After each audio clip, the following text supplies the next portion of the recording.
everybody, welcome back. It's another episode of Venture Maidens Downtime Part 2. Last time we were here, we had a cool downtime episode where a lot of stuff happened, and there was so much stuff, we decided to do another one, because we just couldn't contain all the excitement. So, y'all ready for Downtime Part 2?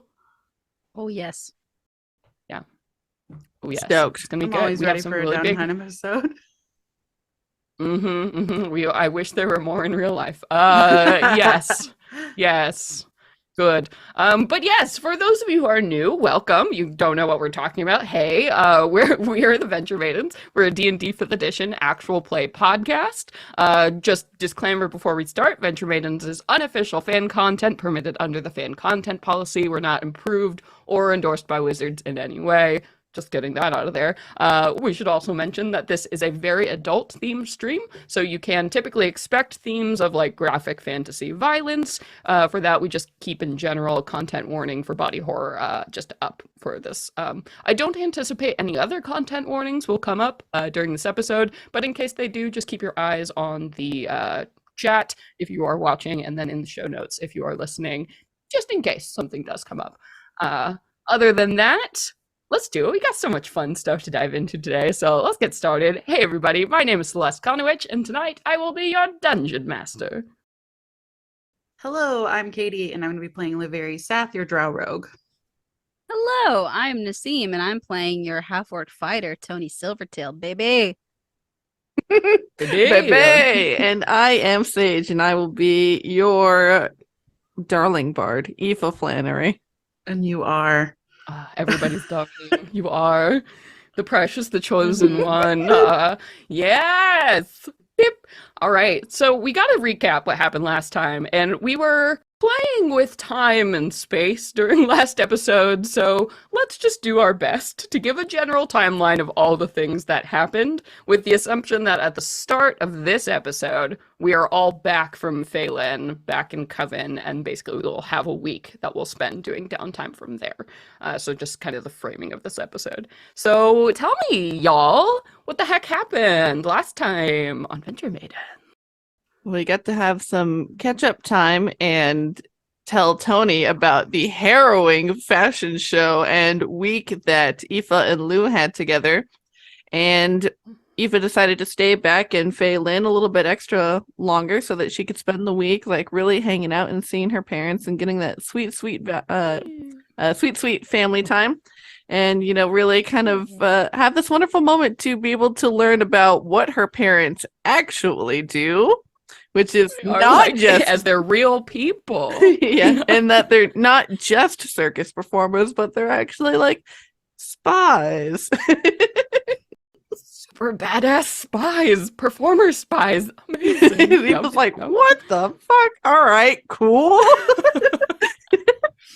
Oh, it all makes sense suddenly. Some things finally go into place. So that was Aoife in her week.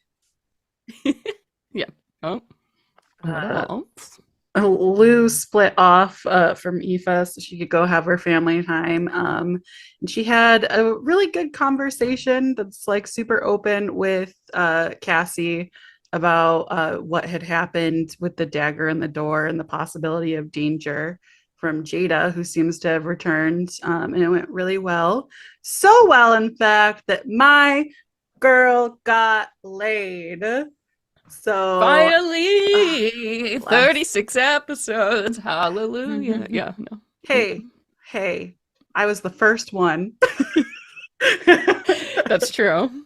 That is true. Yeah, and while she was having her Barry White moment downstairs, Tony was trying to keep an eye on her to make sure that she was safe. And when that happened, take it away, Nassim. Yeah, Tony, what'd you find out, Tony? You met some cool characters. I met some cool characters? Oh, fuck. The police lady, Xandria. Oh, all right. Well, my brain is going somewhere else. I thought I was on the right path, and turns out I'm not. Yeah, no worries. If you want to, you maybe Nasim, you can talk about what you and Rook were doing. We also learned Yeah, during that that's the weekend. We biggest had a thing flashback. standing in my memory. Yeah. Well, Yeah. when I was away for the family adventure that Aoife and Lou were having, I was off with Rook, who asked me to basically just accompany her, mostly for moral support, as she visited the gravesite of her ex-wife. And that was a huge shock to Tony. Um, she did get a sense that we were there for someone important, but didn't realize until we were there who it was. And Rook actually opened up and shared a little bit about her, not too much still, it's all very much implied information that she was in love with a mortal, and Mm-hmm. that's kind of what led to the weird situation she has now, where she's kind of mortal, kind of not, reliving in this body forever. And that person was a Corellan. Mm-hmm. Mm-hmm. Even more shocking. uh Mm-hmm. and Tony and Rook ended up just heading out to a pub afterwards. This is where we talked about all this stuff, and um I gave her a flower too to make her feel a little bit better, but still letting Rook open up at her own pace. And then we went back and met up with everyone else and kind of exchanged our experiences and what we discovered. Yeah. Yeah. And then so kind of, that was all happening. That was the flashback. And we saw Aoife, going hanging out with her parents, and like Lou's date happened. And sort of, in time, like Tony was there basically to help defend Lou kind of after the fact, and then had this encounter going on. So I mean, Lou, this deeply affects you as well. So Katie, do you want to explain what you learned, who Tony had a run-in with, and that is. So Okay, do you want to take it? now I remember. Jesus. That's right. By all Thank means. you. That's right. Yeah, because they were on a campus, and that's when they were having their little lovely date Mhm. night, their sexy time. And I was standing guard because things were starting to be weird again. Wanted to protect Lou. I was out on the campus grounds, and I noticed this like black carriage kind of circling around every hour or so. Stopped it and was Mhm. like, "Hey, what's up? Like, what you doing here? Are you lost?" um, Suspicious as hell. Yeah, Yeah. turns out there was this judge lady. Is this the name? Eldora? Eldora No, that's Summersheen. no, that's something else. That's so the lady Oh, was Xandria Cross. Here you Oh go. my God. This was on the okay. business card you got. Yeah. I see. Okay, thank you. I'll write that down.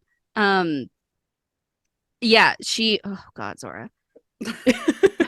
There's a cat crawling all over There's a the cat. That, scene. yes. Cat Podcast interruption. listeners. My blurry familiar just made a little appearance. Uh she was questioning me, saying like, "Oh, there was a situation recently, and we believe that the suspects are you basically and Lou." And I was trying to reassure her that, we had nothing to do with it. We're also just as concerned as she is, and like we can help out if she'd like, but nothing to see here.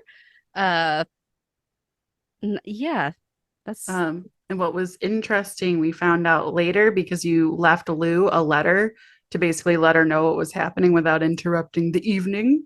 Um, that this judge works closely with a duchess that I can't remember the name of. Melwyn Who Tavere, Duchess no, Melwyn Tavere. okay, no wonder I didn't remember that name. That's fancy. um, Eldrin ass name. I know. And this particular duchess really does not like the Serena. So we were wondering if there's possibly a connection to that and the events that unfolded where the Serena was attacked. Yep. Yep. But yeah, after getting that letter, Lou basically got it in the morning. And Cassie was like incredibly concerned that this judge was after them because this is a very big deal, like a bad bitch.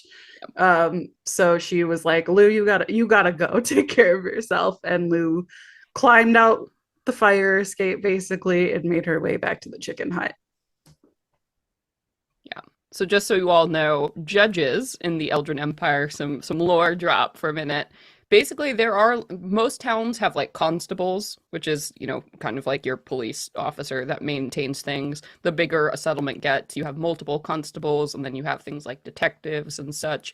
And judges in the Empire, it's actually one of the backgrounds you can take if you use the Venture Maidens campaign guide. Judges are basically people who register with the state and have to like take, qualifications and laws and whatever. And judges are allowed to met out justice upon seeing them. So they can basically judge, jury, arrest people if necessary. So they have a very high level of authority.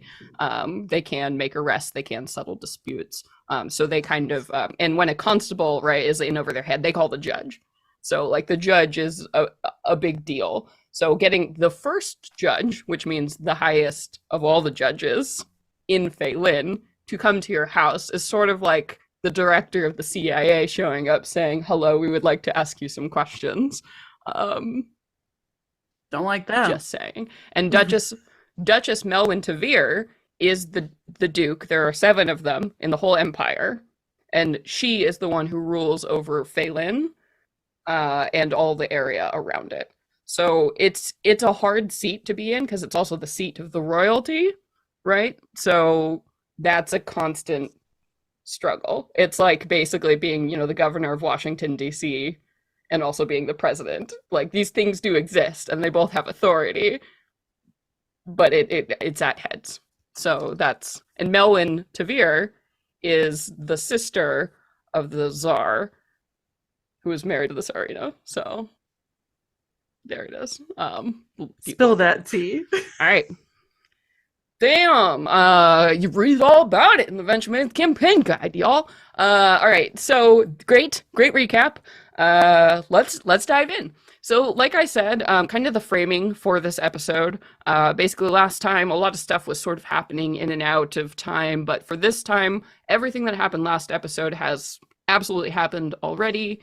You are now all out of Phelan. You've escaped from Xandria. You've, said goodbye to your parents, etc. And you've all reassembled back in Coven here. So what we're going to do, we're going to start with a very big conversation that we need to have at this point. So we kind of referred to this last episode, but essentially right now, you have 2 very big offers on the table. You've made a great connection with the Tsarina, who could potentially, if you decide to let her in on what's happening with the Fae and Hecate and all of this stuff, she could be a huge ally for you to deal with this growing problem. You also have that invitation from the Blossom Court Sovereign. Again, she could be a huge asset in helping to deal with the problem. The problem is these 2 factions have historically hated each other, do not have any reason at this point in time to get along or work together. So you either need to decide which one you're going to pursue a relationship with to steer the course of this campaign, or you need to figure out a way, if you want to take the hard path, to make them work together and how you're going to have this conversation and build this bridge.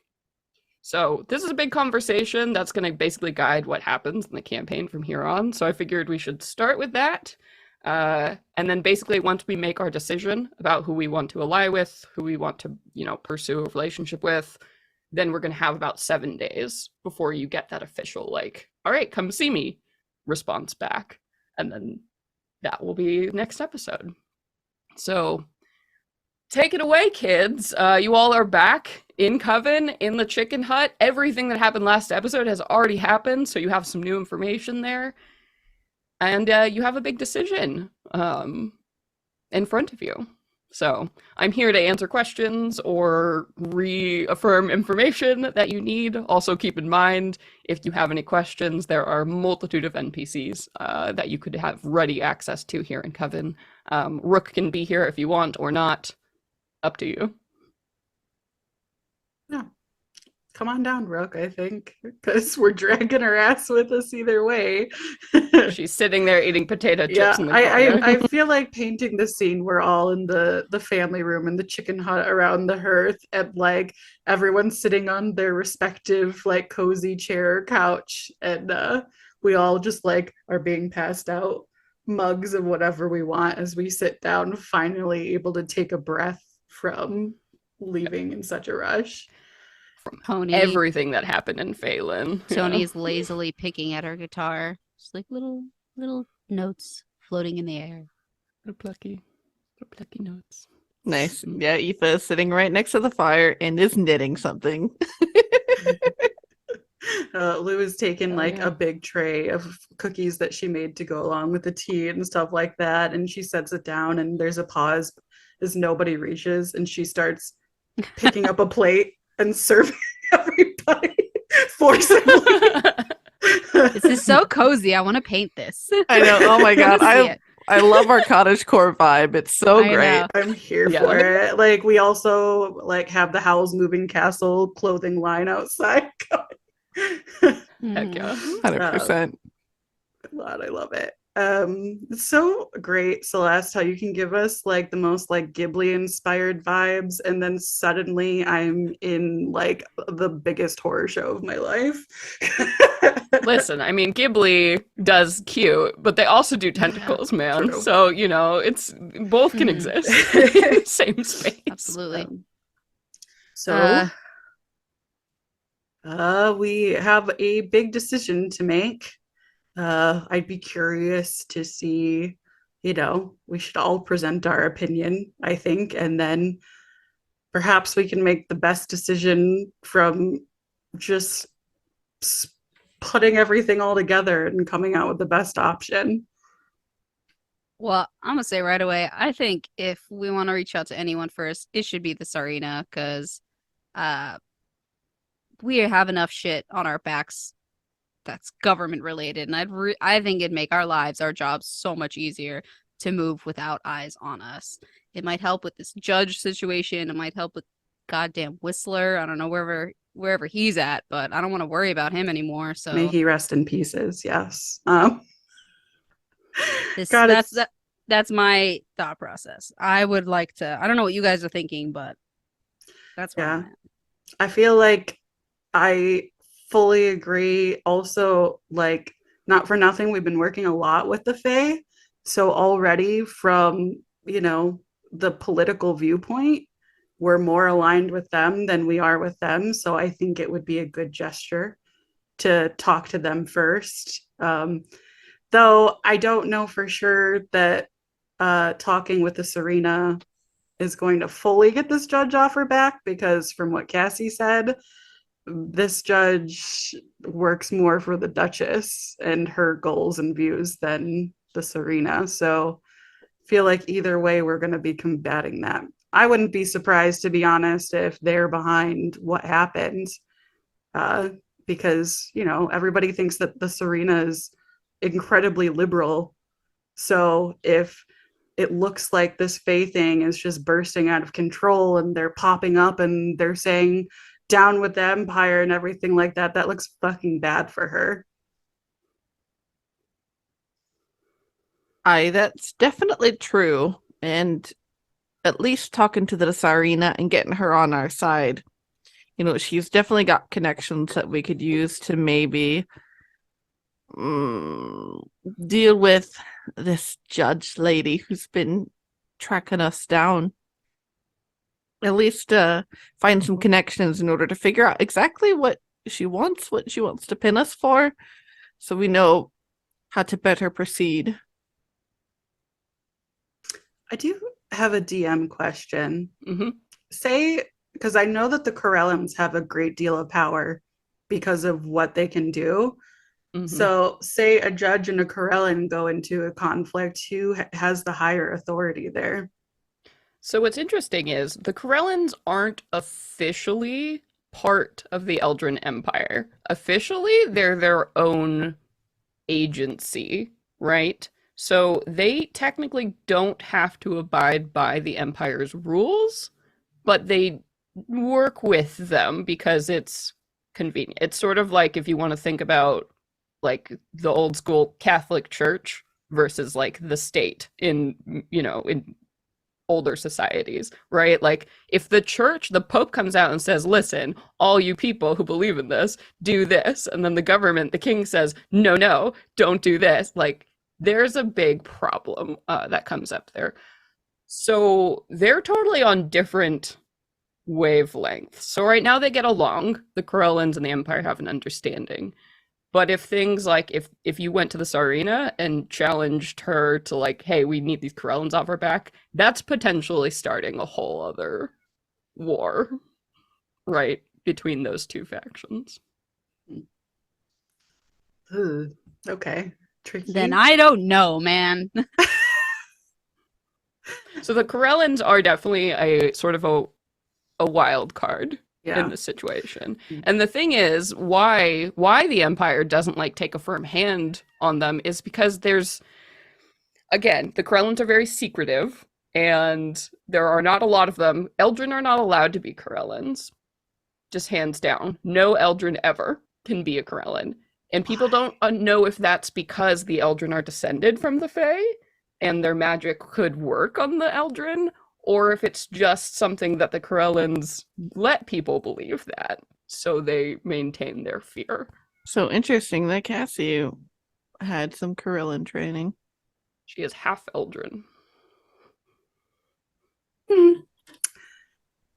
Well, I mean, I guess my perspective there right now is that all the Corellan are missing. So if the Empire needs protection, then they're not really in a place to do it right now anyways. So something that we might offer them might be more likely to be actually looked at as an option if they're not there to play their hand. And to be honest with you,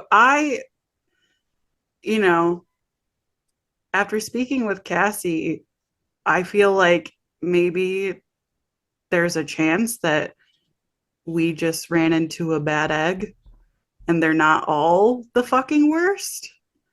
So I don't want to like fully poo-poo on them at this point, because down the line, if they come back and we need to fight big archfey, they might be super fucking helpful. And at the very least, the Serena is gonna have connections with some Corellan, with someone who knows Corellan, like just because of the power of her station. So she can point us to someone who could tell us things. I mean, that's it. That's a, like, the very least is gives us something to do. Yeah, I think Rook will chime in and just from a corner, she's picking like her nails with a dagger, and she's like, yeah, well, and that's also assuming that the Tsarina doesn't know exactly where the Corellans are right now. Yeah, also, obviously. I wonder. And I mean, if they're missing, or do they want us to think they're missing? She's like waving quote hands, like the mad conspiracy eyes. She says that. After that fucking judge, I wouldn't be surprised if it's just like a whole fucking government coup with this bitch Duchess who is just trying to make the Serena look as terrible as possible, getting the Corellans disappeared, and everybody like holds them up on a pedestal in the Empire as being like the frontline biggest protectors. If they're gone, if suddenly in the capital there's Fae showing up and attacking innocent people, like, part of me thinks this is all just like some big campaign against her. Because listen, y'all know me and my family are not very pro-government, but compared to a lot of the monarchs that we've had, the Serena's pretty chill. I mean, she does what she can without totally burning down the system. I wouldn't be surprised if more conservative people were fucking done with her and her liberal agenda. Oh, that's too like real life. Yeah, there's nothing like impending war to allow Republicans to come back into power. Turtle screaming noises, but no, 100%. I'm with you there for sure. I definitely think that is a very strong possibility. So I feel like we're all on the same page then of going to see the Serena first. I feel like, I mean, for me personally, in regards to talking to the Blossom Court, well, I do think that it should come second to kind of save face with, the planes and everything like that we're not total traitors.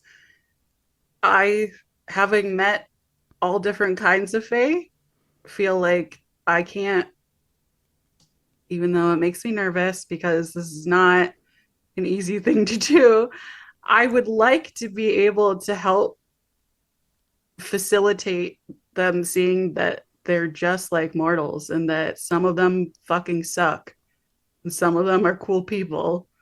So I would like to go after and see if maybe we can present it to both of them as being an ally in dealing with whatever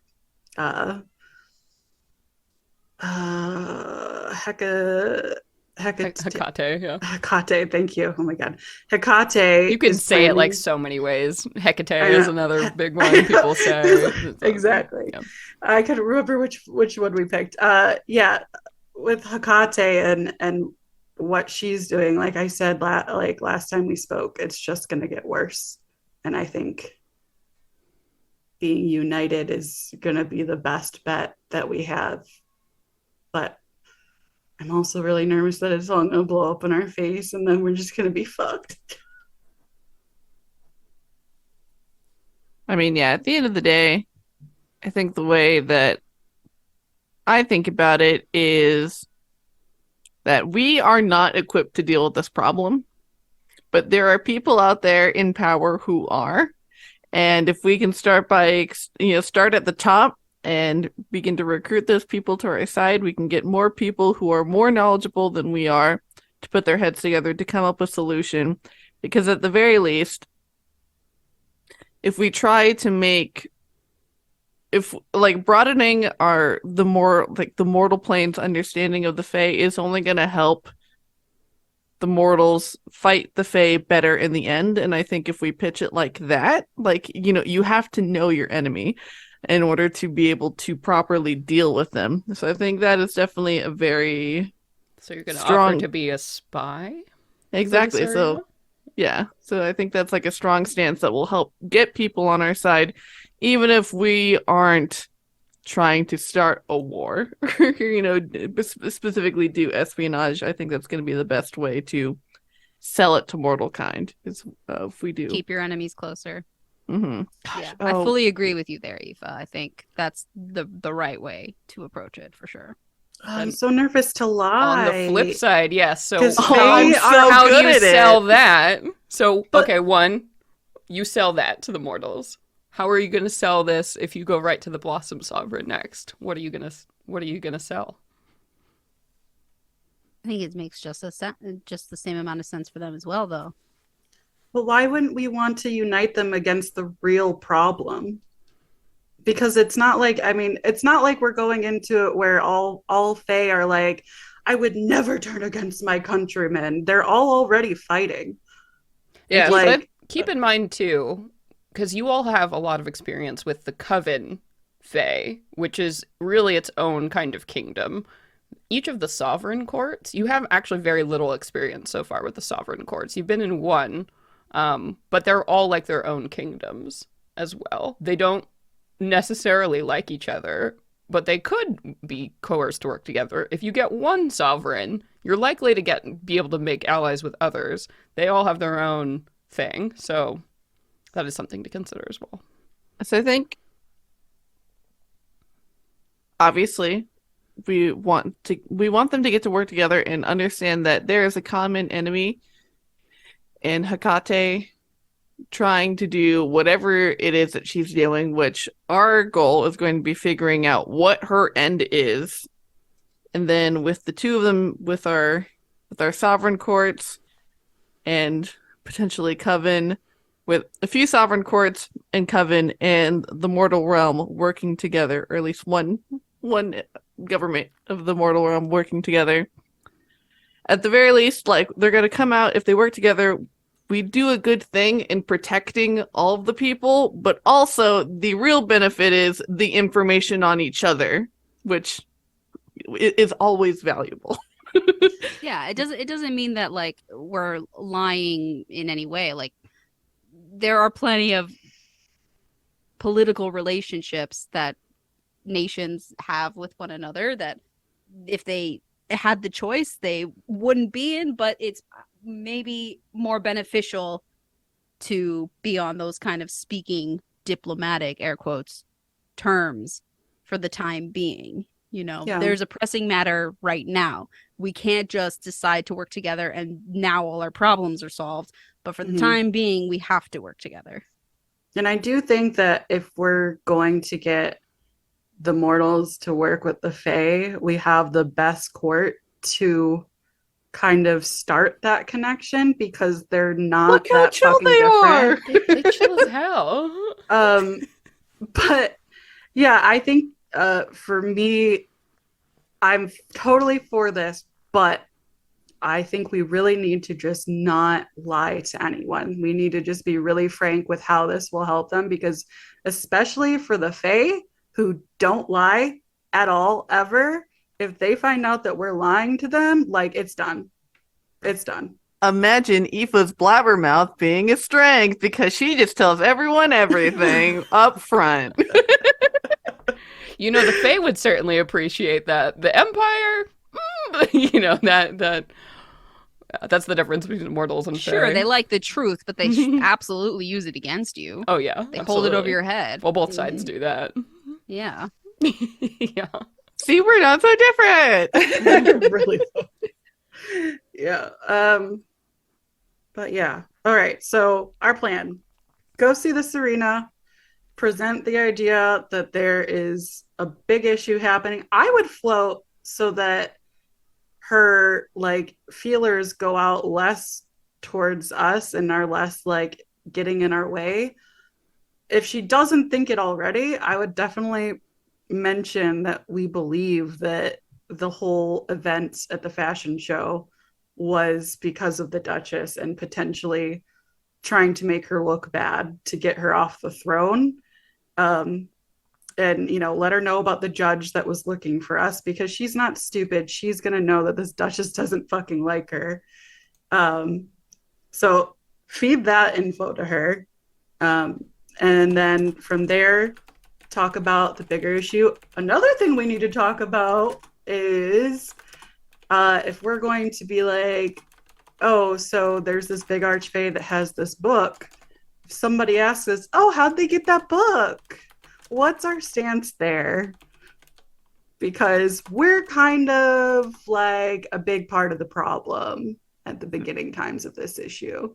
Good question. Well, if you're all about honesty, we can say it was me and that I owed them a favor and that I still owe them a favor.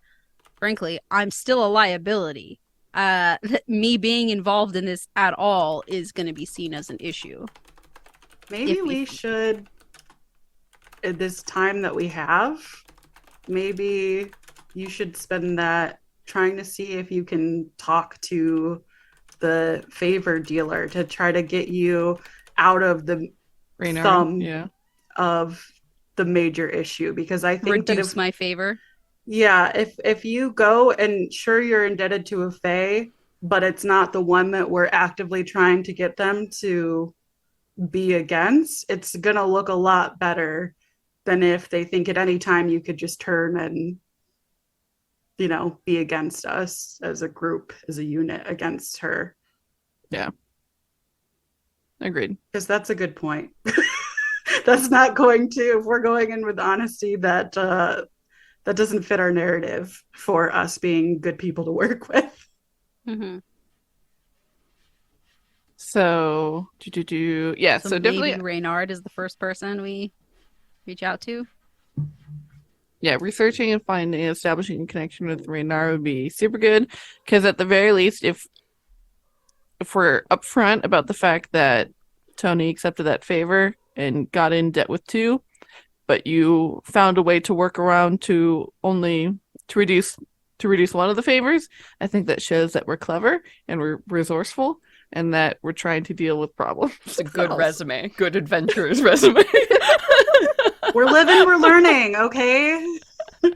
What was hashtag venture away.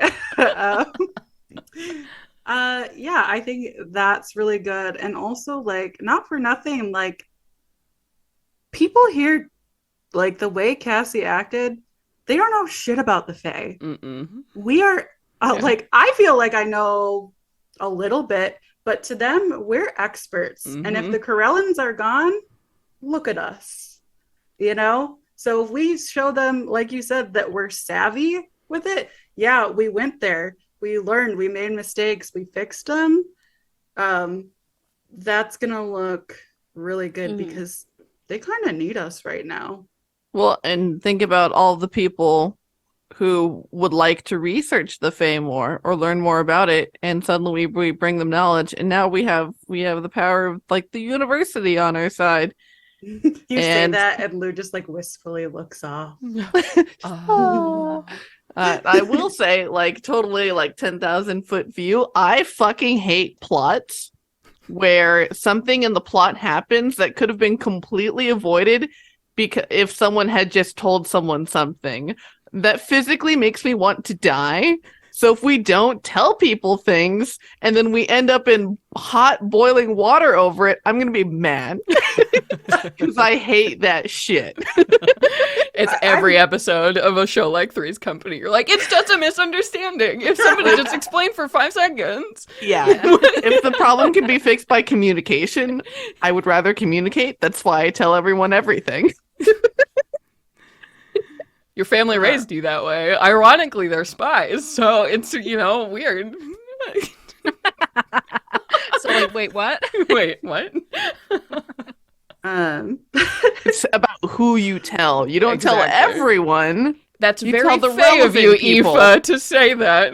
Interesting. Oh. Am I the bridge? Oh. It's in my blood.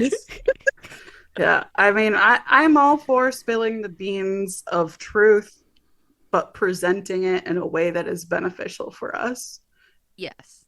It was a learning opportunity. I made mistakes, but how could I have known better? Okay, so we do that. We pitch ourselves essentially to the Serena. And then from there, we're going to go to the Blossom Court. We're going to do the same thing. And we don't even have to go like as hard into, oh, we lived and we learned, because they're like, oh, you made a pact? We get it. That fucking happens, yeah. I'm surprised you're alive. Good job. Yeah. But I think that, phasing that we're alive, I think it's really important that we bring up, once again, our whole interaction with the Duke and show that this bitch is fucking with their shit now, because they ain't gonna like that. And then we have that. And also, I feel like with Faye stuff, like with what they have right now with having the book, for the Blossom Court too, their whole thing is, oh, we're gonna outlast them. But with that kind of power, like, will you? I think that would be a really good point to raise for them. I feel like the Blossom Court is also one that doesn't ask for a lot from anyone else. So if they ask for something, other courts might listen because it'll be like, oh my God, you guys are getting... I'm sorry, you're getting involved in politics? What? Yeah, that'll definitely be...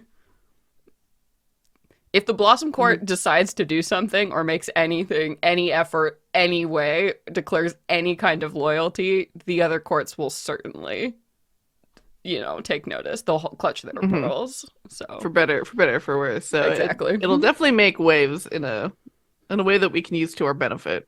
I can promise you, the minute you say this to the sovereign, there are some courts that are going to be really interested in also talking to you immediately to see what the hell's going on. There are some courts that are going to consider this like total aggressive act. Like, obviously the Heavenly Court. So Hecate, again, Heavenly Court, that's her thing. So it'd be going to war basically against the Heavenly Court.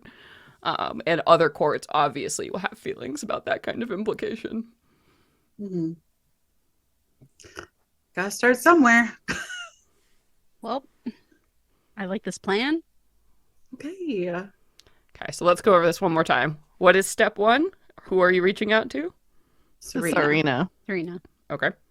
And you're going to go there and you're basically going to pitch, hi, we know a lot about the Fae. We can give you information in exchange for assistance. And then that's ideal. We're doing ideal case. Yeah. And then after that, she's going to go, awesome dudes, cool. And then you're God, going I to hope. go back to the Fae and you're going to go to the Blossom Court and you're not going to say anything about your alliance to this arena. You're just going to say, yo, listen, you in trouble, help us against this other court. I think that we want the mortals and them to work together would be I think pitching it to both of them is this is an incredible power that from our knowledge as Fae experts, we don't think that without banding together, even if it's a temporary alliance, that anybody else other than the Heavenly Court is making it out alive, basically. So are you going to tell the Blossom Court that you have promised information about them to another rival faction in exchange for their help? I don't think we're really phasing it as we're going to give you like a bunch of information. From what Sage said, it sounded more like through your interactions, you'll be able to gain knowledge. What they get from us is connection and the opportunity to learn things. So I think pitching it to this arena of like, yes, we think that they should be a beneficial alliance. We're happy to be the bridge to help broker this relationship. One of the great benefits is you get to learn about something you have no fucking clue about. Yeah, and I think the way we approach the Blossom Court is dependent on what this arena's reaction to that is. You know, because we could potentially say, like, you would help us if you're able to help us. If this sounds like a good plan to you, help us, like, then reach out to the Blossom Court and create this connection because they could be sus from the get-go and not believe a single thing. So we'll probably need her help to convince them that the Serena, the government, is willing to work with the Blossom Court. Okay. So it's cool. I think what you all are describing is kind of like becoming diplomats, basically, between these two sides. So I think the first question people are going to ask is, who are you diplomats for? Right? Are you mortals? Are you diplomats for the mortal realm, working with the Fae? Or are you diplomats for the Fae, working with the mortal realm?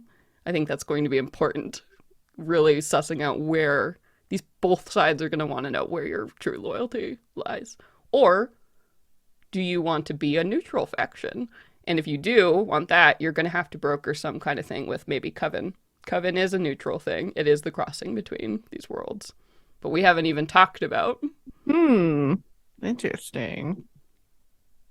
I think neutrality fits us as a group more than anything because we have some Fae in our party. So, I mean, we're just like a little microcosm of like the example we're trying to set. Like, listen, we're working together. We're learning from each other's strengths. We want to be able to show you that you can do the same for each other for this common goal. Yeah.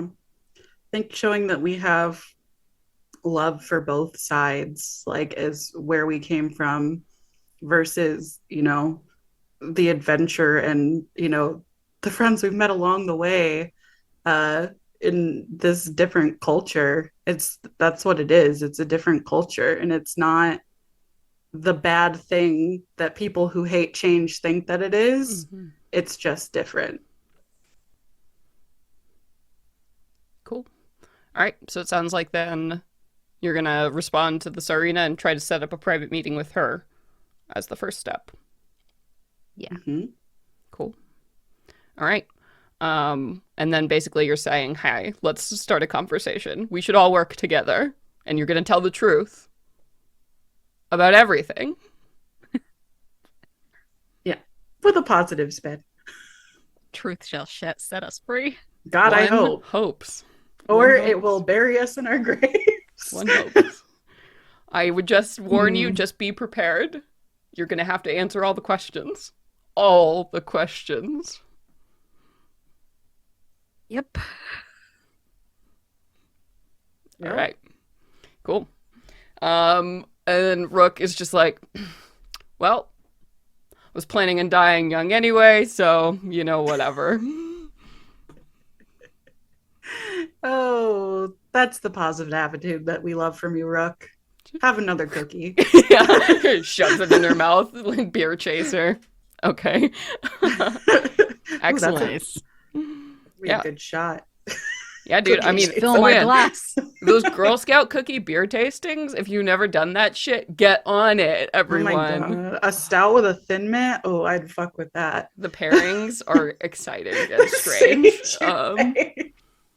I'm not a fan of Thin Mints. Oh my Oh my god, God, it's no, my they're my favorite. favorite. Basic girl Frozen? cookies. There's nothing better. Oh, Frozen, even worse. Oh my god, no. Guys, I'm quitting the Venture Maidens. All This was right. the final straw. Okay. We've made big decisions. Now we get a war about favorite cookies.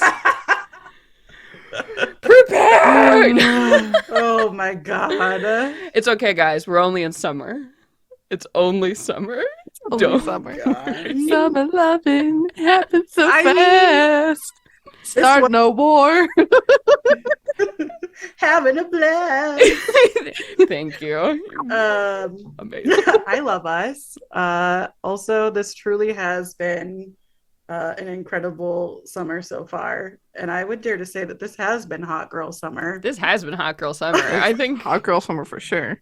we're doing it. I'm proud of us. We are doing it. Okay, cool. Well, I feel like our path is set then. So that is going to be next episode. We're going to go and we're going to talk to Sarina and we're going to see how this goes. Very exciting. And we will go from Woo, there. wish us luck, fam. Woo, woo, woo, woo. Some things to keep in mind. Just reminders, and we can go over this again before, but some political points to keep in mind. If you do walk in there accusing Melwyn Tavir of being involved, she is literally the sister of the Tsarina's husband. So just keep that in mind. And she's one of the 4 royal blood families. So if you Bring that bitch in, I'll tell it to her face. No, you accuse one member of one of these families, and they get weird, guys. It's like your family. It's like if somebody came to your family, Lou, and said somebody in your family was guilty of treason, you I'd bet be the like, "Sounds whole like them." family I is mean, gonna. is it treason to be checking in up on us like that? Like, She didn't say she suspected. Xandria never I said mean, that you were accused of anything. She just had questions. it sounds wanted like to we're really ask. going towards the diplomat route, in which case I wouldn't bring it up because, truth be told, I'm sure that the Serena knows. Like, if Cassie knows that the Sarah's sister doesn't like her, then she knows.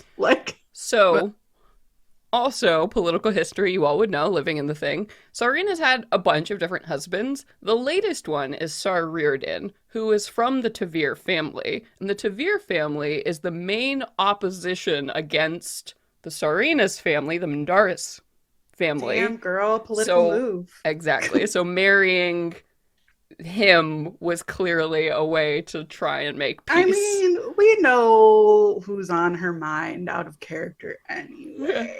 White camping one. Yes. So that's pretty common knowledge that that's a huge ass issue, and Melwyn would just love to see the Sarina burn. But She gonna Game of Thrones this shit and marry her brother? Like, bitch, calm down. you know what? I don't know. Eldrin are weird. They're all very Lannister. They're all Lannisters. So whatever. You 4 royal blood families that can trace their ancestry back to whatever. You know, there's some weird shit that happened to preserve that bloodline. Okay. I don't like it, even if I know it. All right. But cool. So it seems like that is good. Anything else we want to add before we end that very big conversation that will set the course of this campaign? No, I think we're ready. I think we're primed. Okay. We're in the We- time of our lives. Yeah. We had some talk about seeing Reynard. Is that in order of events? We're going to go to the Tsarina, and then we're going to go see Reynard, and then we're going to try and go to the Blossom Court. I think that we were talking about doing Reynard as downtime activity. Ah, okay, cool. Yeah. All right. So, nice. Well, then that leads us right into that second half of the episode. But, all right. So we have made our big decision that is going to guide what we do next in the following episodes, but now we've got to wait for that. So basically, at this point in time, you have that conversation, you send off that letter to the Tsarina saying, hey, yeah, you know that conversation we're going to have? Let's do that. Let's arrange for a private meeting. I'm assuming you would like to say it's ideal if it's as small as possible, one-on-one sort of vibe, urgent news. All right. So you send that off, and I will say you now officially have a week before you will get a response from that, and a date will be set. So we have 1 week now to do downtime. So in terms of like actual mechanical downtime, so you all get to pick like one thing basically to do.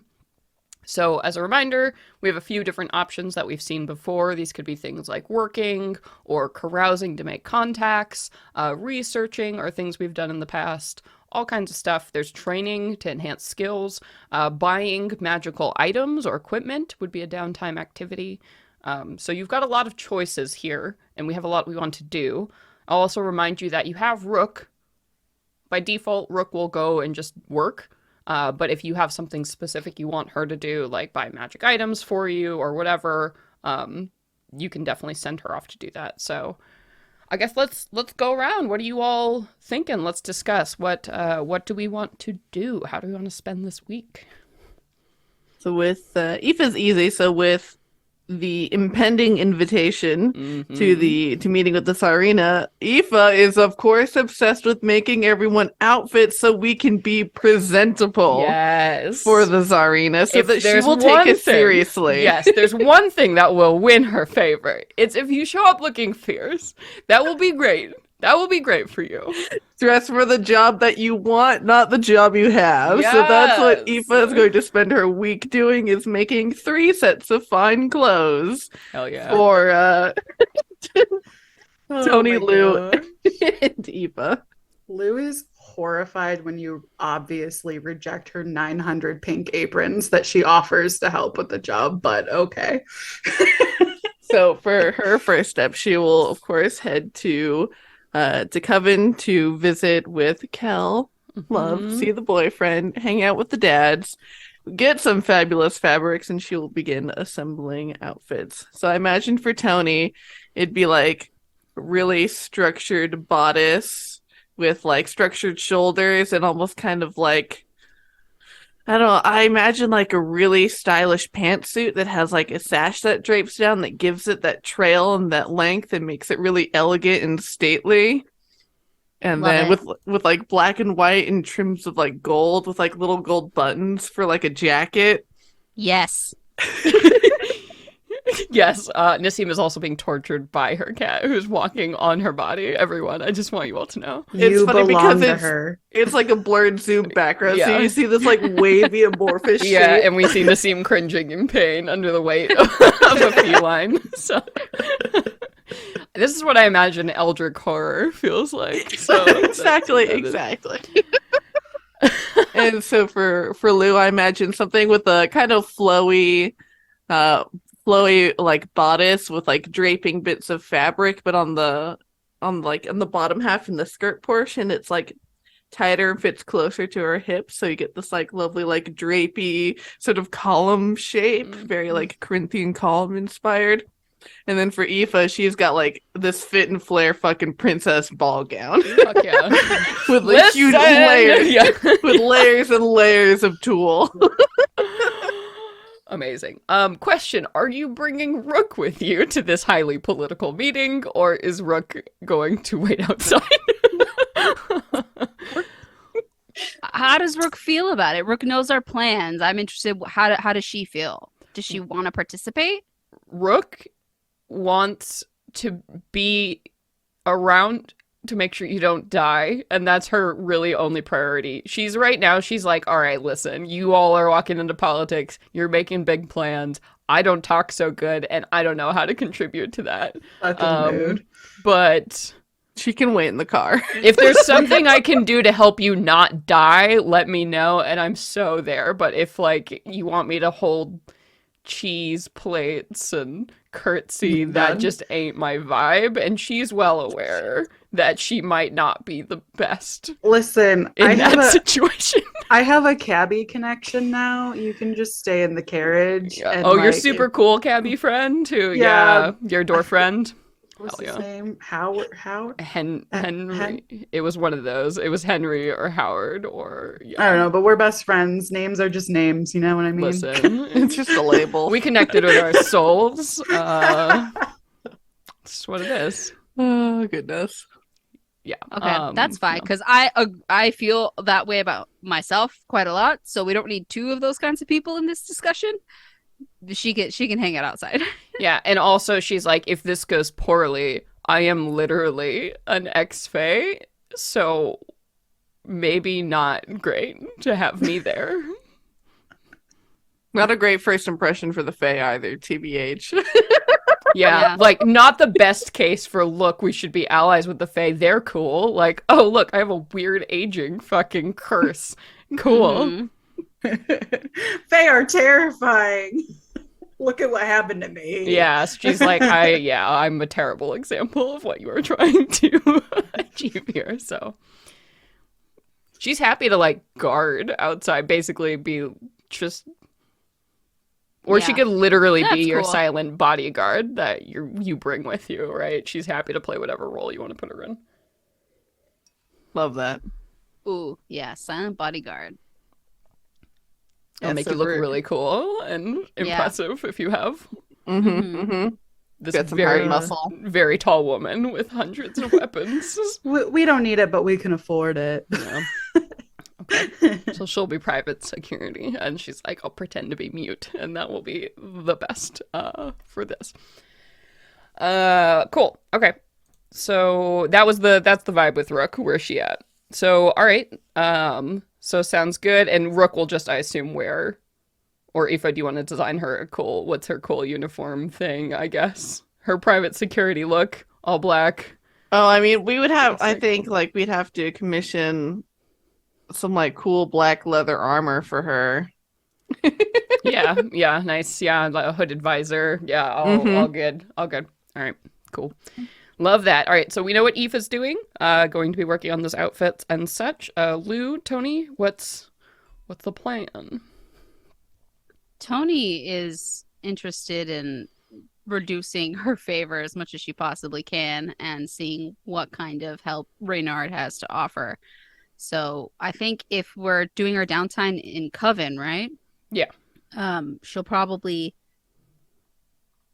What do you think? That probably would require some carousing to figure out how to access How to Reynard. access him? Yeah, I would say so. Step one is going to be figuring out how to even get a hold of this guy. Yeah. He's clearly kind of a shadowy figure with a lot of influence who people don't really know. So you would have to spend at least one full cycle of downtime just trying to get information about where the heck he Mhm. is or where to start. And then I would Yeah. say it would actually probably be an episode to go and like deal with Reynard. That's going to be a Mhm. whole thing. He is yes, he's a big deal. So that's so I would say we could either do carousing or we could do research. Is one of the options here. So research was basically you make the check totals and stuff. This is kind of how we found out about Penny. So basically, depending on how well you roll, you learn 1, 2, or 3 pieces of lore that might be Mhm. helpful for you tracking down or dealing with Reynard. I would say that would probably be the best way to go about it, but I can also definitely see the case for carousing. Though carousing, no, you would probably need to deal with nobility in Coven Mm, to deal with, like, because the witches on the council might have a connection, but like people on the street aren't gonna have any kind of tie mhm. to someone like Reynard. All right, let's kick off with research then. Okay. Yeah. All right, so research to try and get a read on where he is or what more about him. Yeah. Yeah. How to get in contact. Yeah, cool. And then Lou, what were you thinking? So I am still chipping away at getting to the full height of my tier 2 of my heroic destiny. I still can have 2 more patrons since it's equal to my proficiency modifier. So since my base of operations is in Coven, I'm going to try to get an in on this council, which might actually work out super fucking well. Because if you can get that research, and then I know a person who I happen to make a birthday cake for, whatever the fuck, we could maybe use that later. But I was thinking of doing 2 of the witches on the council, Irma Night Dabble and Eldora Summer Sheen. Mm-hmm. To get them to partake in my food. More patrons means more money for you all. I'm in the negative. Well, I will remind you, so at the end of this week, because your patron ability, you get money at the end of each week, yeah? Yeah, so I'll get 15 gold from Tortimer. Cool. Nice. Yeah, and so if you can make more, that'll be 30 gold and 40 gold. It'll be real sweet getting that passive income. Hell yeah. Mm-hmm. That's what being a CEO is. You leave it and it makes you money and you just show up for board meetings sometimes. That's your whole damn job. Yay. I know it. Okay. And then what do we want to send Rook to do? I know you all have a lot of money, so do you want to send her to buy some stuff before your adventures? Or do you want to send her to... She could also try and do research to get a hold of Reynard, or she could just work and try to make you all money. I would feel better with all of us at this point, since we have the money, having a magic weapon. You are of the level where everything will start now being immune to non-magical damage. If they were resistant before, they will be immune now. Yeah, so I would really like to get a +1 enchantment to just like her favored chef knife that she uses. Okay, cool. And you had like around 6,000 gold, right? Does this Tony, are you interested in getting an enchantment? She has one. Yeah, on Clyde. Yeah, but I would love like a fancy shield. That's that's my goal. So you could also enchant armor too. You can enchant armor to have +1. And the shield is technically armor. So you could do that. Well, I guess armor then, because she doesn't really wear like any heavy armor. It's mostly just like leather and what else? Yeah, as a druid, you're not going to be able to wear armor with metal in it now, also too. That's technically just a 3.5 thing. You can wear metal on 5e, but I don't like it. But yeah. You're proficient. You're just not proficiency. But yeah, you could upgrade what you have now. The advantage of that is you could still stealth and like move without impairment, because the heavier your armor gets, you have to roll disadvantage for stealth and all kinds of shit. So yeah, you could get a +1 on your, let's see, my pricing guide. So it looks like, yeah, so it'll be 1,000 gold to get a +1 enchantment on your weapon, Lou. And then, yeah, I think it's also just 1,000 for the armor. I believe, yeah, a +1 is 1,000 to anything. And then if we went up to a +2, it would be 5,000. Or like for you, Nassim, if Clyde is already a +1, I would let you do 4,000 to upgrade Clyde to a +2. I mean, that's what I'm most tempted to do. I guess it's all your money. So how do you want to do it? There's also other things. I know Sage, you were mentioning some magic items that would be helpful for Aoife. I know Aoife would definitely enjoy having a wand of magic missiles, which was 2,500, just so she can have some reliable damage output in combat when y'all don't need healing or anything else. So that is like on the wish list for sure, but I don't think is super super important. I think I'll go with armor first, because that adding another +1 or a +2 to Clyde should be my long-term goal. But for now, if I could choose now, it would be armor. So Okay. it would be technically 1,000 for the +1, and then 1,000 for Lou, your +1. And then if we did the wand, it'd be Yeah. 2,500. I think we can swing the wand. That's 4,500, and we've got a little over 6 grand, so we could do that. And it does say in the druid class, light armor, medium armor, shields. Druids will not wear armor or use shields made of metal. Oh, cool. It actually says that. That's rad. That's rad. I thought that was something they left behind. So getting +1 leather Yeah. armor for a babe over here. That would be good. That would be Luckily, good. all shields, unless they're like magic, whether it's wood or metal, they don't really Doesn't make a difference. specify. So Yeah.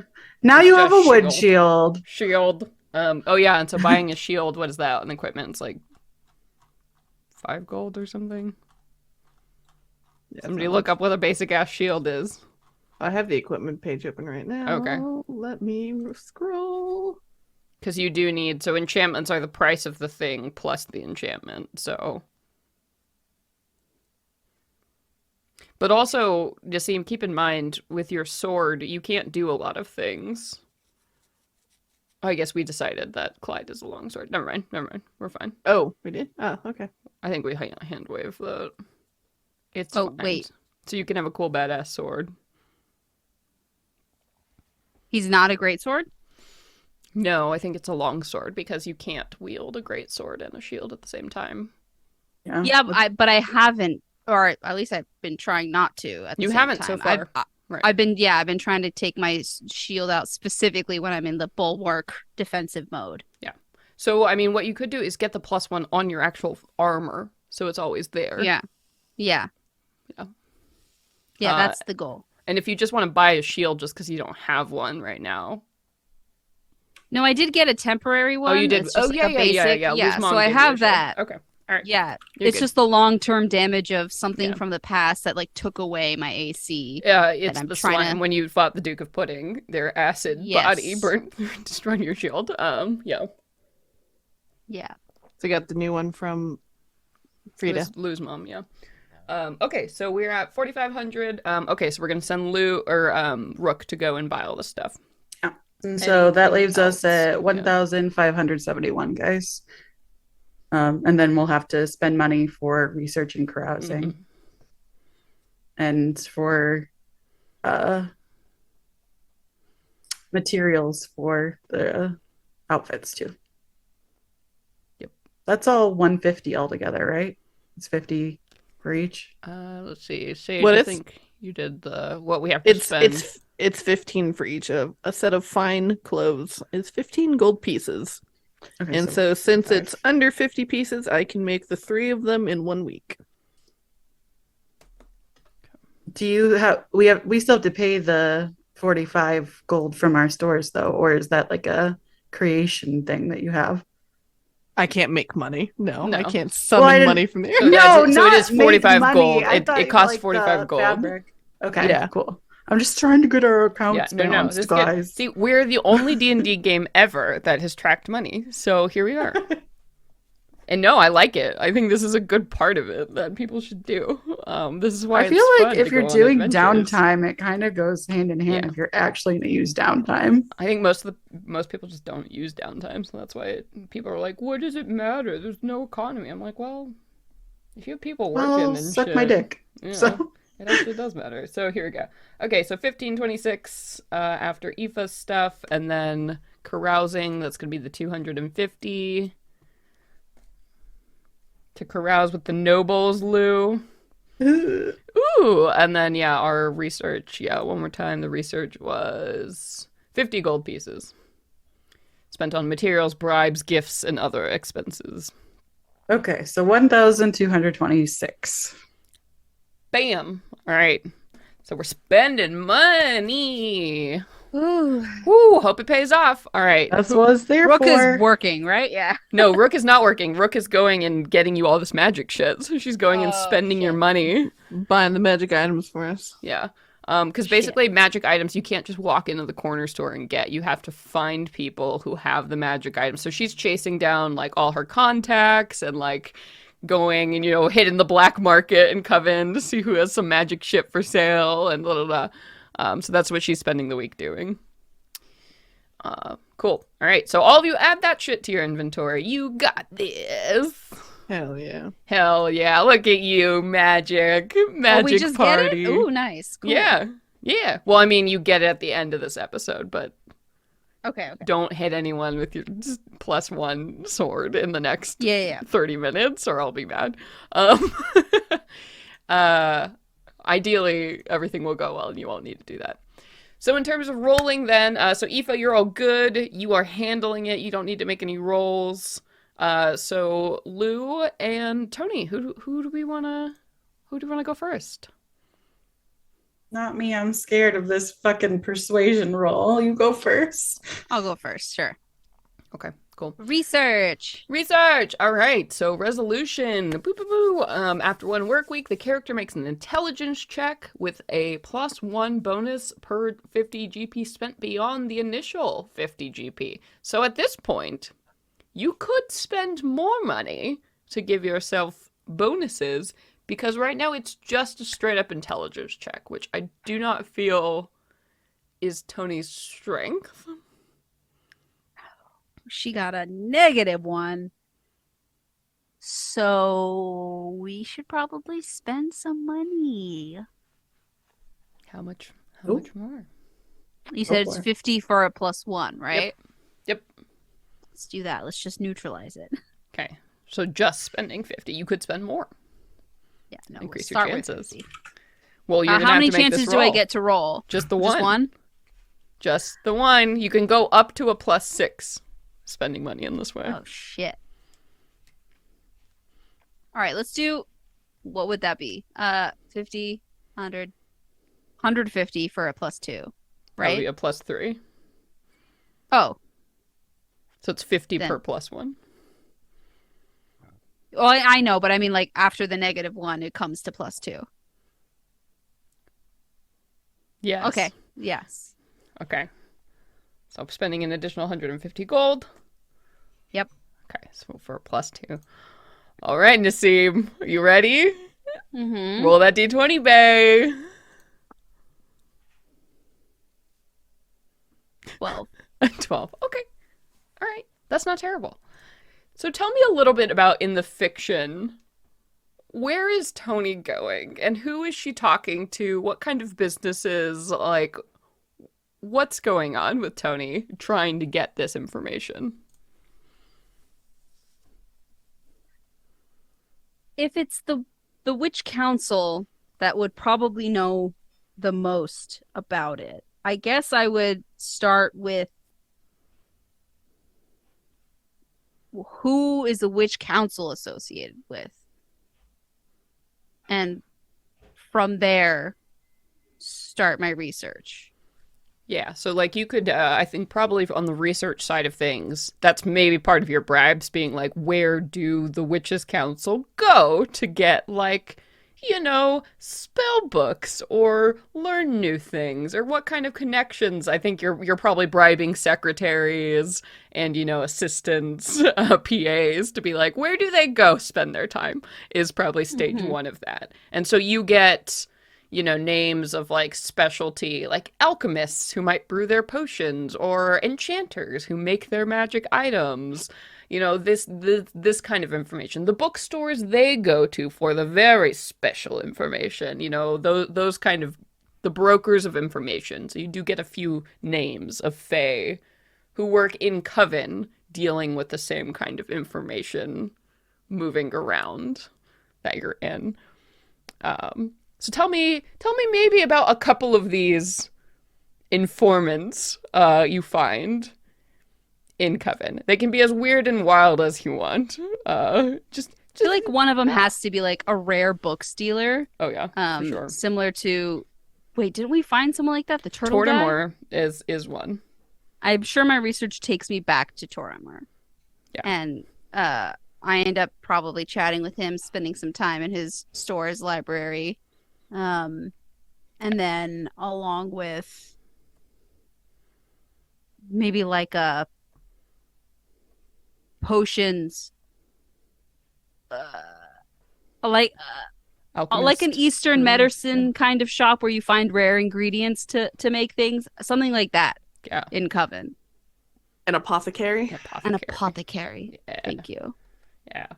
I think, and this might be, telling on its own. I won't count this against you as one of the pieces of lore here, but Tortimer would have no knowledge of Reynard and want nothing to do with him. Or he does have knowledge of him, but they do not travel in the same kind of circles. Tortimer is an upstanding tortoise, Mm. whereas Reynard has sort of a reputation for not being quite so.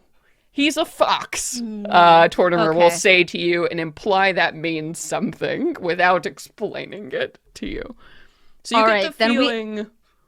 we end up in the kind of Diagon Alley Yeah, of exactly. Coven, Yeah. and that's where the apothecary is. Right. And the apothecary, Very. yeah, some of the stuff they sell, they don't have a sign at their shop, right? It's not one of Mhm. those places you can walk into because perhaps they sell things like mortal tongues and other Yeah. potent ingredients that may not be strictly legal. That sort of shop Mhm. is where you end up. Yes. That's where I go. So that's some information about Reynard that, again, doesn't count against you, but gives you an impression, perhaps, of to the character of this individual. And then let's see, with a 12 on that. Okay, so you learned 2 pieces of lore. So this is a success. So here we go. Oh, thank God. What 2 pieces of lore do you learn? So you're interested primarily in how to contact him. Yeah. What else would you be interested in learning? Mm, contact and Maybe like rates or who he works with or where. I guess what he rates because what he expects for him to work with you and give you the information that you're after. Right. What kind of Okay. So let's see how to contact him. Okay, so I think the first piece of lore you learn, like maybe from this apothecary or adjacent, Reynard is known as a person who can get things done for you for a high price. He's very secretive about where he is and where he works, so nobody actually knows the location of his lair. But he does have a system in place for people to get in contact with him.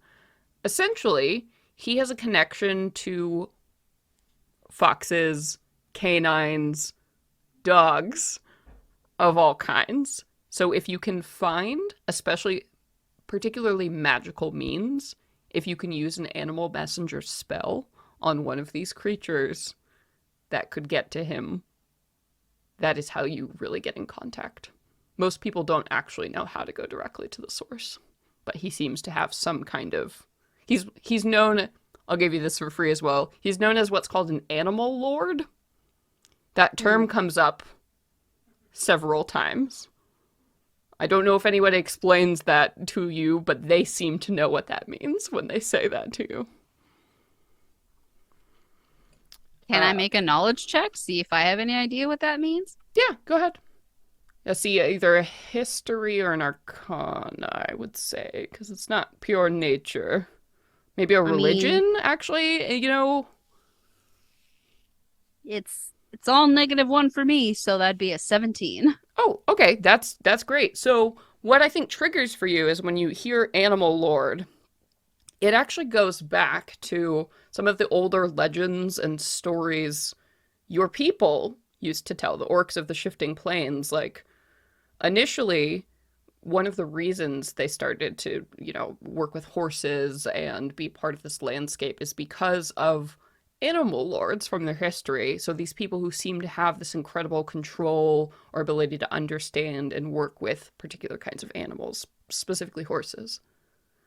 And so these are kind of like mythical figures in the history of your people. So that term would strike that for you. So perhaps as an animal lord.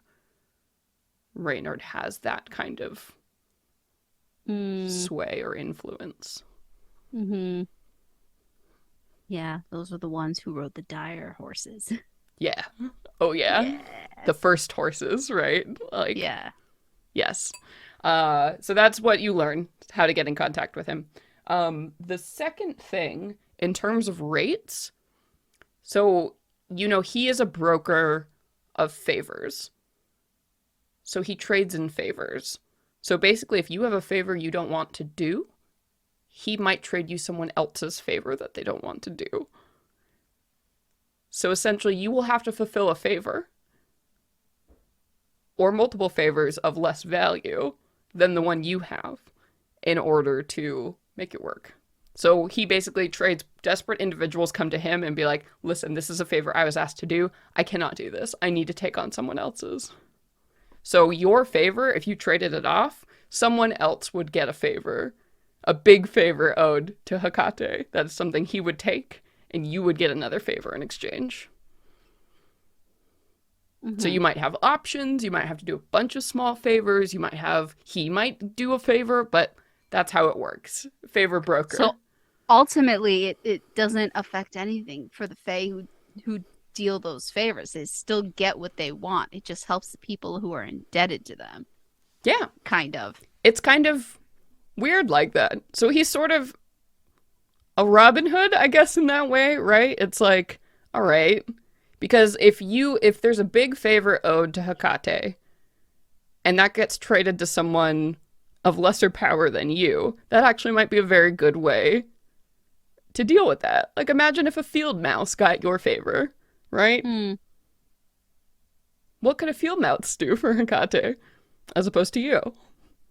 Mm-hmm. That's sort of the way he works. Obviously, he wants a little bit off the top from doing this, but that seems to be like kind of the arrangement. So you're not really sure what he gets out of doing this.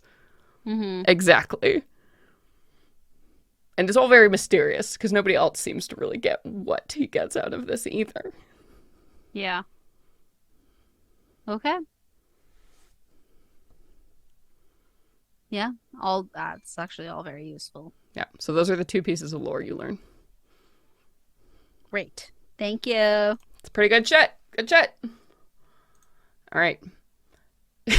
This Zoom chat, you guys are killing me talking about furries and Robin Hood.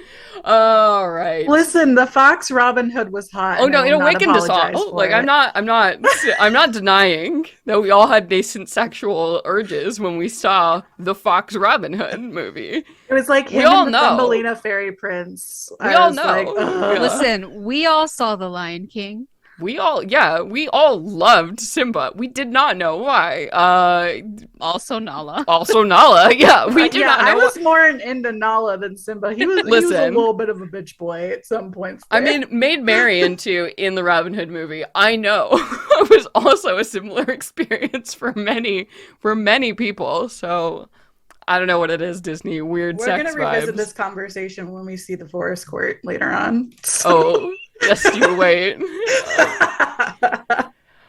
Oh, just you wait. I'm very excited for you to just meet all the other courts. This is the beginning. Blossom Court is stage 1 of the video game. It's absolutely. Oh, it can only go up from here. All right, sweet. So that was very successful research. So let's go ahead and go with our carousing. So Lou, circling back. So a character can carouse. You are going upper class, and also something to carouse with the nobility. Not only do you have to pay more money to be at the events, but you actually have to have a way to access them. So you have to be invited into their circle. So, yeah. So how are you doing that? How are you securing that? Aoife knows people. Yeah. So definitely Aoife using her heroic destiny trait from tier 2 that we just got, where once per day she can secure an invitation to an event. She will do so for Lou. Yes. Thank you, baby. Lou, you can owe me one. Yeah. So, the fan Oh shit! Literally, like The Which end I of the feed you campaign is every here. day. Finger right up onto Eva's nose, and she's like, You don't even bite play the that shit hand with that me." feeds Listen, flash forward, calling it now. Prediction: Aoife's gonna be the sovereign fae of one of these goddamn courts by the end of this campaign. I'm just God, I calling it fucking now. wish. I'm just calling it right the fuck now. Oh I got my a template. God. I'm ready. You can make any creature. So We I'm got ready. long-term goals. Oh my Listen, at God. first I wanted to make dresses and be a hot designer. Now I want to be a fucking queen. Like, let's go. I mean, We've listen, got the we all taste grow of up. power. Yeah. Ooh, it's so good. It's so tasty. Oh my gosh, it's Losing gonna my happen shit. now. I'm scared. I'm calling it. I'm calling it. Oh, I mean, that's how we bring together the mortal realm and the Fey realm. Listen, I'm not writing the story for you, Celeste, but Listen, I'm not telling you how to run your campaign, but all right. well, okay, so So- that's good. So, and I'm Yeah. gonna say, usually that's like one kind of favor event. I think because you've got nice punching power with Mistress Silk, because you've attended a few of these events before, I'm gonna say this is gonna extend the whole week of carousing because Aoife knows people, people know Aoife. Lou, you find yourself getting invited to these soirees, these fey operas, the right plays, the right club openings, the right gallery openings, like this ritzy bullshit that like the council members of Coven, the 13 witches who rule everything in the city, are at. Oh my God, Aoife, I'm gonna need you to make my dress first. Thank you. Thank you. Too late. She's actively working on it. You can't wear it. That's part of what the money is for, is so that you can go out and buy yourself a nice one. Yes, that's part of Okay. spending it. Yes, This so is more that outfits than yes, she's so- ever had. so carousing with nobles costs 250 gold pieces, and that is exactly why. Because you got to have the nice stuff. You got to roll up in the nice carriage and make it look like you belong there. You have to buy the ridiculously expensive drinks and snacks when you get there. A tiny glass is going to cost you 25 gold. Like this kind of shit. I could make this at home. and it would Exactly, be but it better. doesn't matter because you got to be there and you got to pay for those opera tickets. You got to pay to get into that gallery. You have to donate when you walk in, or people will think you're cheap and not talk to you, etc. What if I am? What if I am? You can't show it today. Not today. All right, cool. So we are in there. We have spent our money. So we go ahead and we make a charisma persuasion check, my dear. I am going to continuously feed myself breakfast Yes. every morning and give myself inspiration. Yes. Sorry, guys. This is for me. We need this. Okay, that's 14. Okay. So with a 14, here we go. I got one. Here we go. A 1, you would get a complication, and those are fun. Oh, no, I'm No, saying I know. I get one allied. Yes. So 11 to 15 is the range. So character has made unallied contact. So you get 1. So we talked about 2 potentials. So I will tell you a little bit more about the people you were honing in on here. So 1 that you've identified, Irma Nightdabble. So as a reminder, she was the one who is holding the Fae baby shower that Aoife went to way back in the day with Mistress Silk. So again, just holding party after party after party because she had an effigy, right, that she was trying to summon a spirit into to create a child for herself. It sounds like a really high society LA thing. Oh, it totally is. Well, because also remember, Fae, it's not like you're born a child, you're just getting that soul. So whatever is born is full grown version of themselves. So like they're designer children, right, that you're making for yourself. Yes. So that's a thing.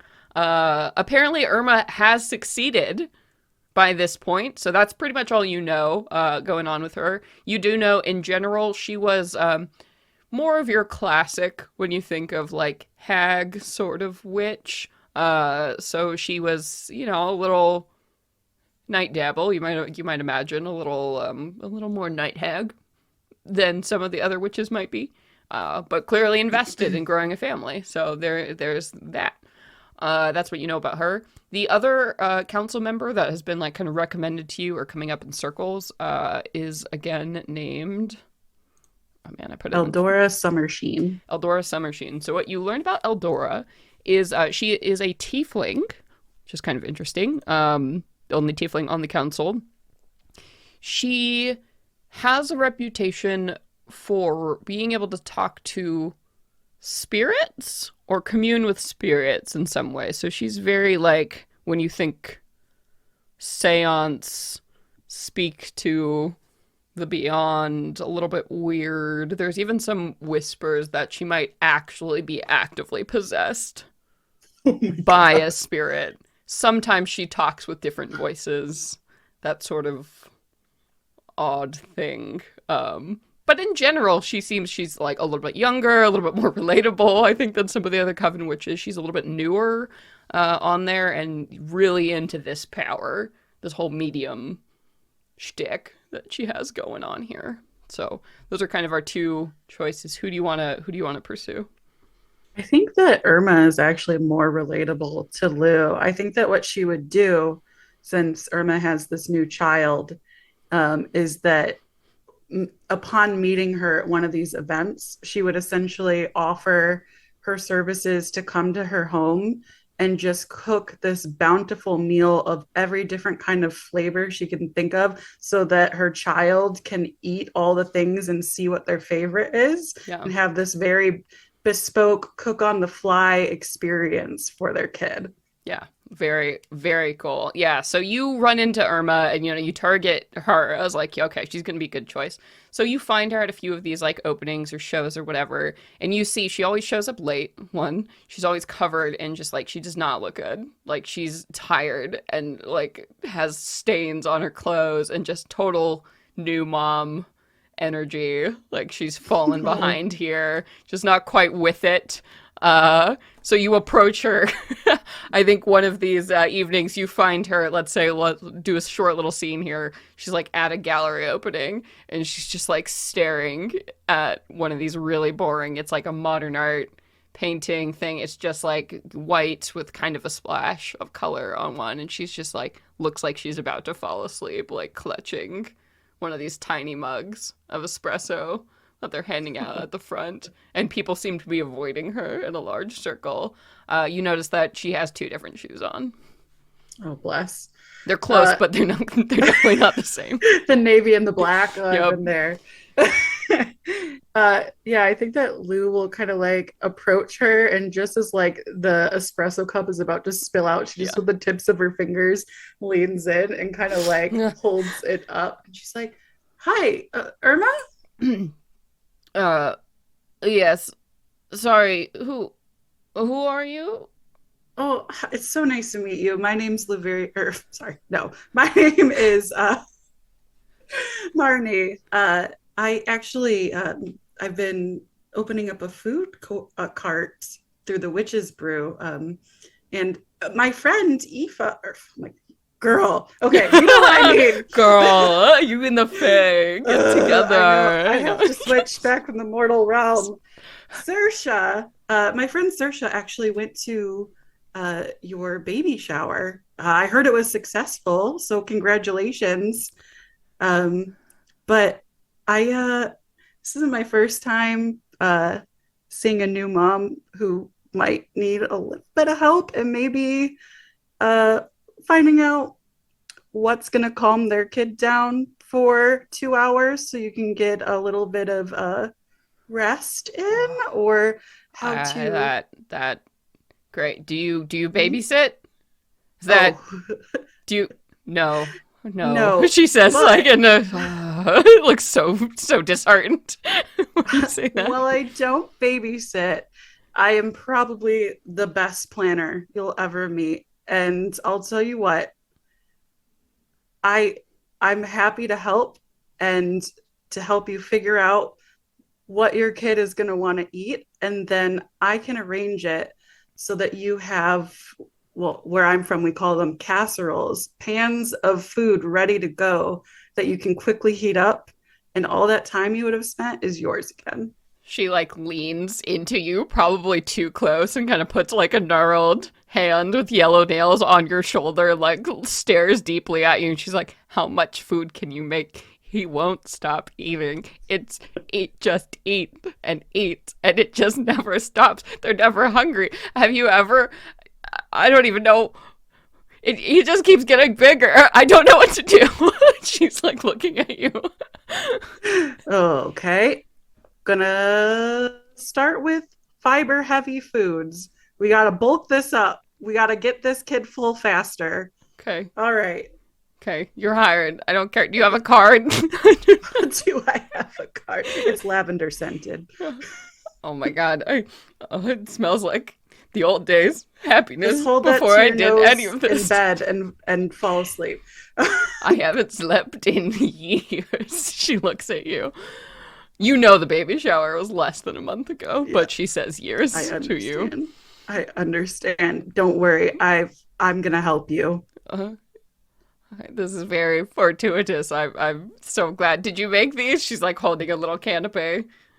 Oh God, no. Oh, They would good. have at thank least God. 8 differences in them. These are No, this okay. is trash. I would have hired you even if it was trash. That's where we are. That's where we are. she cackles. Oh, don't worry. You know what? This party's great. Let's get you home, sweetie. We Yeah, can start now. You need help now. Okay, where's my purse? Do you know where my purse is? I'm so tired. And Lou just like looks down like 3 stools and she's like, I think I see it. And if it's not, it's yours now. Let's go. Yeah, and she's like, so grateful as you push her out the door. She's absolutely going to become a patron. She orders like a full fiesta-sized catering, like multi-dish affair at least once per day from you forever to feed whatever this monstrous child is that she apparently has. And she's like, literally just drop it off outside and run. Just drop it and run. And that's how DoorDash started. And here it is in Coven now. Witch's Brew delivers. Spread the word. Fantastic. All right. So we all have our different events, and then that is what we're spending the week doing. You all get your treasures and such, and that's pretty much it. We've hit all the downtime points. So we're gonna, of course, you get that very fateful letter that shows up at the chicken hut, and we will get into that next time. But before we go, we've got a letter we've got to do for you. So, Lou, my darling Katie, you had a letter that you wished to write. Would you please read it for the class before we say our farewells? I will.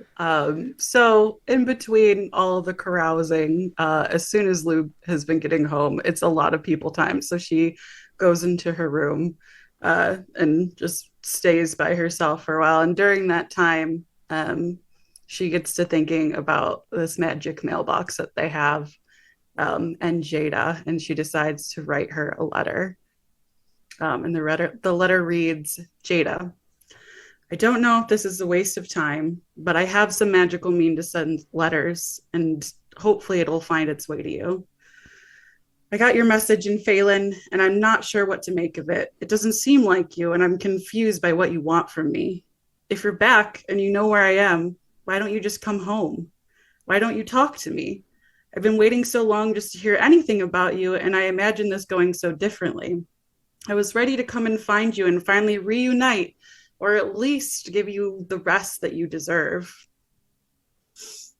Jada, you've been gone for so long, and you'd think that I'd start forgetting things about you, but I still remember every freckle and every wrinkle on your face. The smell of salt water still makes my heart flutter, but I'm trying to move forward with my life like we talked about so long ago. It's not exactly like we've discussed. There's no kids checking in on me or distracting me from the loss of you, so I've had to make a plan to get my life back in working order. I really couldn't bear being such a gloomy burden on mom's home anymore. After these 10 long years, though, I think I'm finally starting to make progress and starting to be myself again.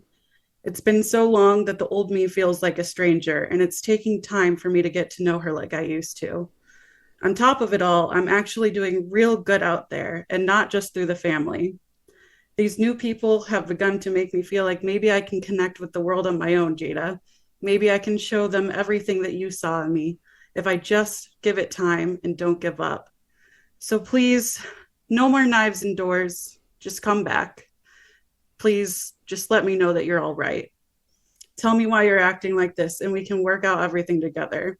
If there's a reason you've stayed away for so long and you don't want me in that way anymore, then please just speak to me about it. I miss my best friend more than anything, and I'm so tired of searching, especially when I know you're so close. I love you, Luby.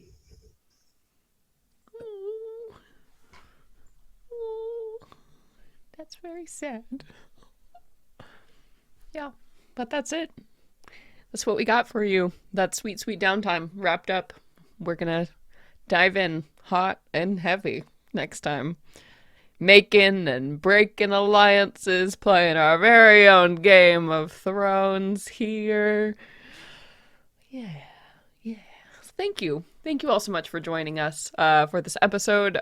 We really appreciate you being here. If you are watching, please consider liking, subscribing. It really helps, makes a difference. All those little clicks, everything you can do. It's great. It's very, very helpful. If you're listening, same. Go to your podcast app. Make sure you sprinkle some stars or leave a rating and review. It helps so much for metrics. Like, shows that don't have those things get buried and nobody can ever find them. So it takes like 30 seconds on your end to do something that's a huge kindness for us and really helps promote the show. So thank you for doing that and for being here. We also, of course, always will in a moment thank the wonderful, beautiful, awesome people who donate to us on Patreon each month. The show doesn't make any money. We don't make any money. We put hours and hours and hours of our lives into this for making free content for all of you. So those of you who see that, recognize and donate even as little as $1 a month. You guys are big damn heroes. Thank you. You are the people keeping kindness alive in the world, and who get it. So thank you. Thank you so much. Before we read off those awesome names of our Patreon donors, we got to do some news. Katie, I think you're the one with the news this time. Tell the people. I am the one with the news. So when you guys are watching this in just 3 days on April 8th, I will be on Cage's channel. Cage is a big member of our community.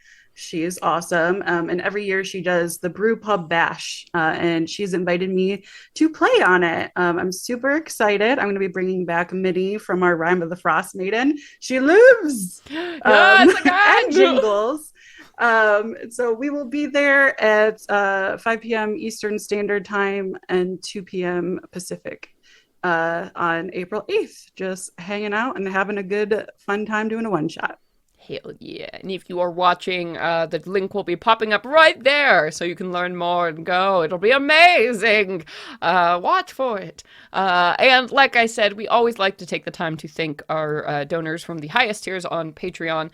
So starting off with our Arnadale's cohorts tier, thank you so much, Debbie. Thank you, Curry. Oh. I was muted. I'm sorry. Thank you, Muffin, at the one on Drury Lane on Twitter. Thank you so much, Nissa McKinnon. Thank you so much, Nadia. And for Fair's drinking mates, we have a big thank you to Chris. And thank you, Markalai. And what's up, Fable? Thank you so much. Thank you so much, Tony. Thank you, Sheepish Gnome. Thank you, Ben. Yeah. All right. You all are great. We all love you. This has been super duper fun. I cannot wait to see how this conversation goes next time. It's gonna be lit. But that's it. That's it from us. So until next time, everybody. Venture away! Venture away, everybody! Okay, bye-bye!